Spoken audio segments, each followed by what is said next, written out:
Mes amis, je souhaiterais, pour compléter ma question à Jacques Le Fou, reprendre ce que dit Aristote sur la nécessité d'un premier moteur. Voilà ce qu'il dit.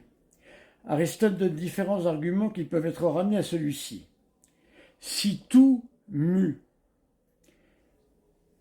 est nécessairement mu par quelque chose, il faut qu'il y ait un premier moteur qui, lui, ne soit pas mu par autre chose.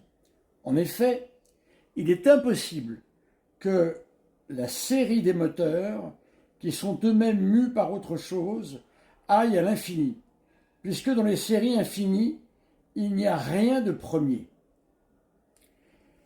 L'argument qui conclut à la nécessité de s'arrêter repose ou se voit sur l'impossibilité d'une série actuellement infinie.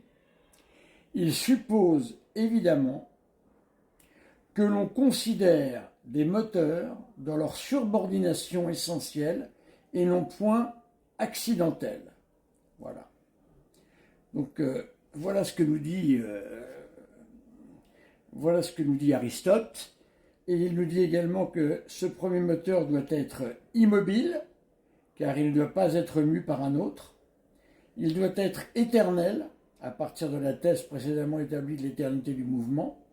Et il doit être unique. Il y aura un seul premier moteur plutôt que plusieurs, car toute chose égale d'ailleurs, il faut choisir l'hypothèse la plus simple, c'est-à-dire en l'occurrence l'unicité du premier moteur.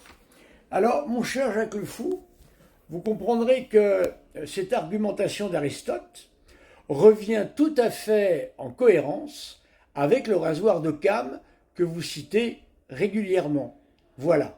J'attends votre retour sur cette question, car je pense qu'elle est très intéressante pour parler de cette question de l'existence ou non de Dieu, car malheureusement, vous vous situez comme un athée, c'est-à-dire que vous avez déjà fermé toute objection à votre intelligence, et ça c'est tout de même problématique, car vous n'avez rien à proposer, vous le dites vous-même, je ne sais pas pourquoi je suis là.